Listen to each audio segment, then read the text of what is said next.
This is the CMF Phone 2 Pro Yeah. by CMF by nothing.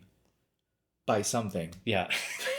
There's a lot going on here. But Nothing as a company It's crazy. they've kind of been on like a legendary tear, right? It is so honestly impressive. Yeah. I'll give them that. So we have the CMF Phone 2 Pro here that we're going to review. There's still the Nothing Phone 3A. Right. There's the Nothing Phone 3A Pro that we have to review. Yes. And then I saw something on Twitter, X, sorry. Come on, dude. Where my bad. Where the Nothing Phone 3, like the higher end model, Right. supposed to launch, I think, in like July. That's right. That's what I saw too. Yeah.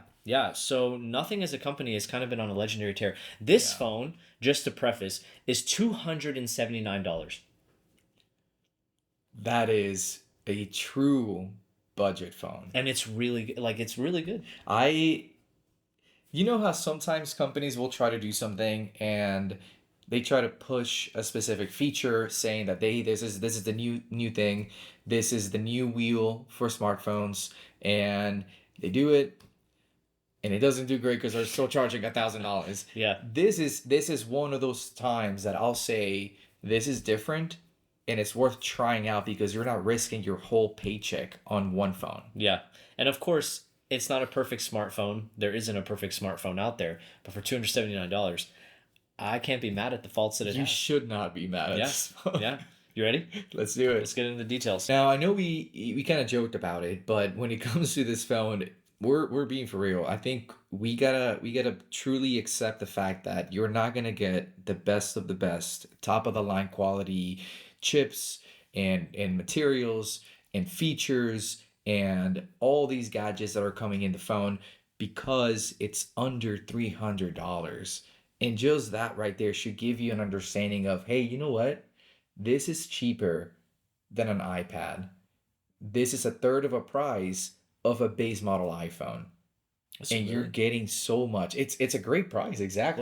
What's the base? How much is the base model? You're talking like an iPhone 16? Like an iPhone 16, 800 something, 850 plus tax. Dang, you're right. Yeah. Yeah, I didn't Or if think you do the about that. plus, that's 900 something. Yeah. Yeah. That's a good point. That's So with that in mind, there's so many good things about this phone that I know you would love, that it doesn't feel like a sacrifice. Yeah. Which then again, for $280, it's a really good package. Yeah. So I'm excited to talk about it. Yeah. Should we start with my favorite part of the phone? Let's do it. Yeah, it's the display. So, and I think this is a common trend from last year's CMF phone as well. Remember. I really like the display on last year's CMF, Mhm. right? The phone 1, which also the naming moniker is a little strange to me too, Yeah. because this is like the phone 2 Pro. Mm-hmm. There was never a phone 1 Pro. There's not like a regular phone 2. And there was last year's CMF Yeah, phone I think 1. I think the idea is they're like, it's a triple camera array on the back. You know, it'd be funny if this naming convention at next year completely changes again, and it becomes a completely different name, but it has a 3 in it, Phone 3 Elite or something and like then that. the 4 is like 4 to destroy or something. I don't know. I'm just saying. Anyways, it'd be kind of funny. They somehow, I feel like they managed to improve it. They did. Yeah, compared to last year. 100% did. Yeah, so it's 6.77 inches. Yeah. AMOLED display. The colors are actually really, really nice. Mhm. Brightness is really good too. It's like 3000 nits max brightness in like HDR mode. Yep. I think it's like 1600 nits like standard or something like that. It's a very bright display. The colors are really nice. The resolution is surprisingly very, very good. Mm-hmm. Under display fingerprint sensor, 120 hertz refresh rate. It's nice. Apple. $279 plus tax with 120 hertz on the display. Yeah, a very good quality 120 hertz display. I think, of course, right, it's not going to be as amazing as the Samsung S25 Ultra or something like that. Well, yeah. But It's $1,000 cheaper. one, Yeah. and two, when you put them side to side, the differences are going to be so minuscule. You're not going to be able to tell apart the difference that much unless you're doing something very detailed, like a picture or something like that. And they also improved, I should mention, the bezels all around. Like we still have the phone 1. Can you grab the phone 1 right there? Look at the bottom bezels. Yeah. They improved the bezels Way all better. around too. Yeah. So all in all, display improvement on a phone that the display was already a really strong selling point, especially at this price point. It's great. A plus. Yeah. Now, one more thing that the phone does not sacrifice. And if anything, it kept it the same as last year, but it's in a really good shape. It's the battery. Yep. We're looking at 5,000 milliamps on power for this battery. And when I first saw the phone getting announced, I noticed that it looked a little bit different because it looks slightly thinner, and in hand you feel it because it's also very, very lighter. Yeah. But that does not compromise the size of the battery, so you still have your 5,000, which is average nowadays, average size of the batteries. It does really good. And honestly, I'm really impressed that, because at this point, it's one of those things that we've seen it with other phones like Samsung, where they're slimming down their phones, but they're also sacrificing battery because of that. And sometimes that's a deal breaker for some people. In this case, you're not losing anything. Yeah. Yeah. And I will say, from a feel in the hand perspective, bro, I had no problem with last year's phone, right? I want to keep reiterating that. I love last year's phone. We got it for $200, $199, yeah. Right? So like last year's phone, can't say anything bad about it. Heart. Yeah. Yeah. But somehow they managed to improve the feel in the hand, right? It was the feel of the materials. The first thing I said when I grabbed that phone. Yeah, because like, dude, especially in this black color, like when you look at the back, and like hopefully we'll be able to kind of translate that to you across the video, but like there's like a speckle almost to the back of this, and whenever you touch it, the first question David asked as soon as he took this phone out of the box was, "Bro, is this plastic?" Yeah, that was the first question he asked, because it doesn't feel like plastic whenever you hold it, right? The edges, like the enclosure, feels nice and smooth as well, so the phone has a great feel in the hand. And even though they are using budget materials, they don't feel like budget materials. I think that's the best part. Right? And they've improved on other small aspects too, like the tactile feel of the buttons. Mm-hmm. There's also like an essential key added as well. But to touch on your other point in terms of the phone being thinner, I think it's because of how they switched up the phone's modularity. I agree.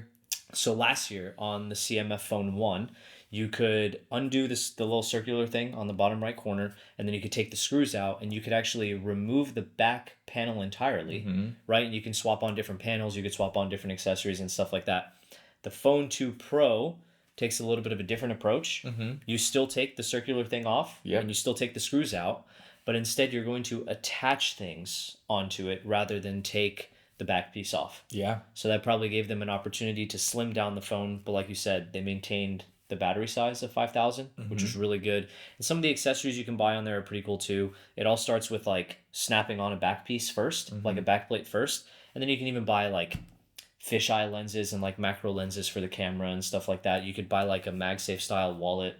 They're really getting creative with this kind of stuff. I think it's really cool that the fact that even though it lost that ability to change the physical style of the phone, the fact that you could change the way your phone looks, they added a very practical thing. They added a very practical way of just adding accessories and even improving some things to put them to the next level, like camera attachments. Yeah. So it is really cool that it's not just for the gimmick, but it actually serves a purpose behind it. So gotta give it to them. Now, one thing to note is that even though it is plastic, this does not have wireless charging. Yes. But still a great battery. Yeah, it doesn't have wireless charging, but in addition, compared to last year, NFC.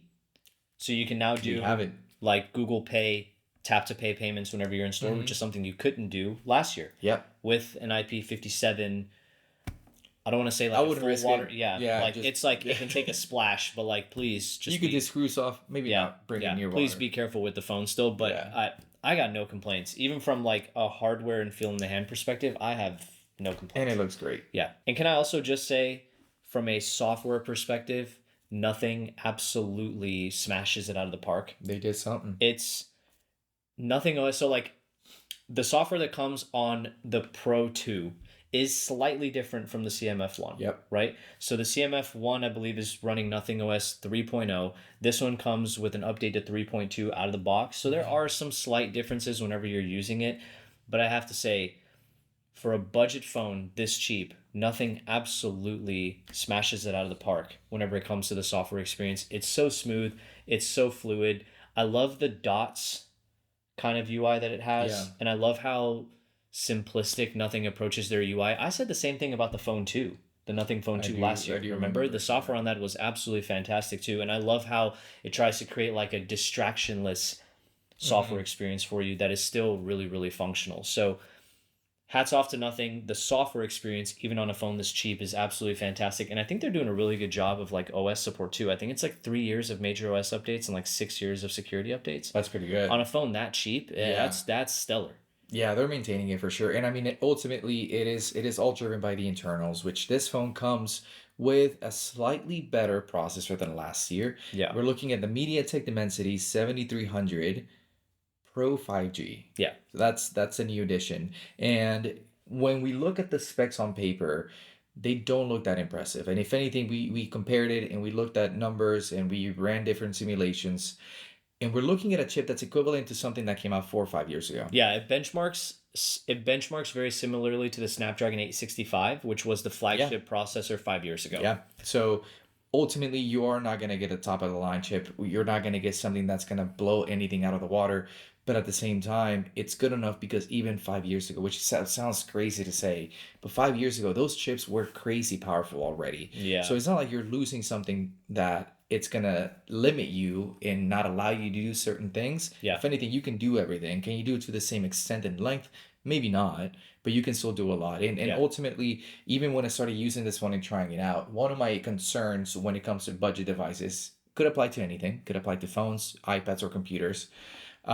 It's the fact that when it's budget, it feels like sometimes you're sacrificing that OS experience to make up for the cheap price. And in this case, it doesn't feel that way. When you're navigating through the menus, the screen is super responsive, you're swiping up and down, the colors are always popping.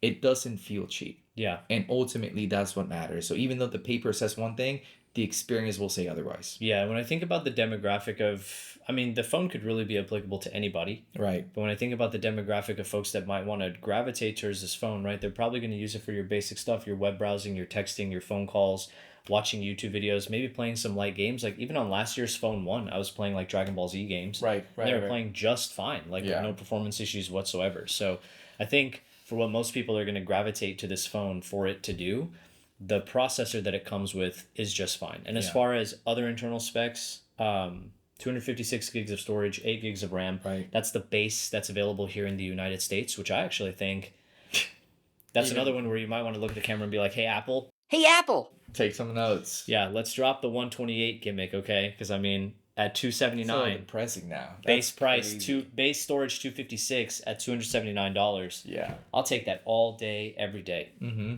And of course, we're getting to the part of the video where there's not a lot of great things to say. It's probably one of the weaker aspects. It is. Besides like speaker and microphone quality. Yeah. Did I say that out loud? Yeah. The camera. We're looking at a 50 megapixel wide. We're looking at a 50 megapixel telephoto with 2 times and an 8 megapixel ultra wide. Now, why they laid it out like that, I'm not sure. I don't know why they chose to have the telephoto be the stronger lens out of the 2 additional ones. Ultra wide is usually more popular, at least with the younger crowd. But at the end of the day, you have your camera system that's, I would say, average. Fair. Yeah, fair. It's Yeah. fair, probably word to use. And when you use this camera, you'll soon realize that when you put it in scenarios and environments where you're pushing the boundaries and the limits on getting creative, you're going to be very limited. And that's not because of your talent. I'm sure you're a great photographer.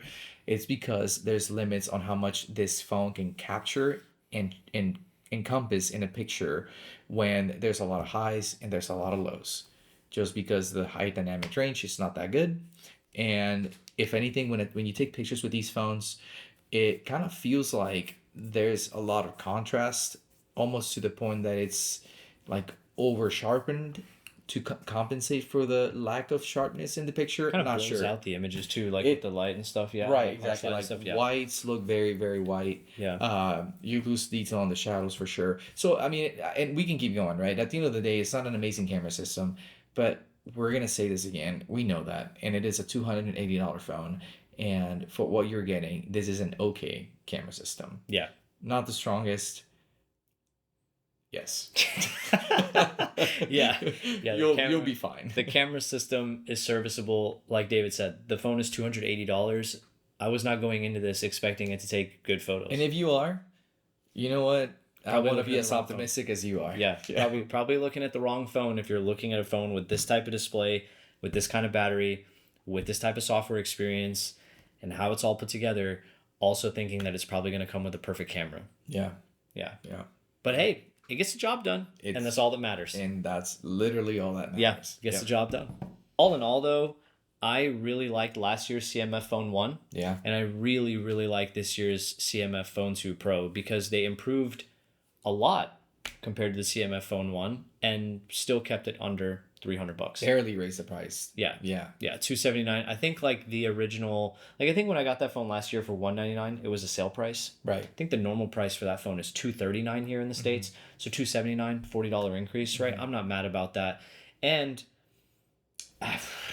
for what I really like to use my phones for, media consumption, YouTube videos, like browsing the web and stuff like that, this phone does great. Good display, great battery life, decent processor.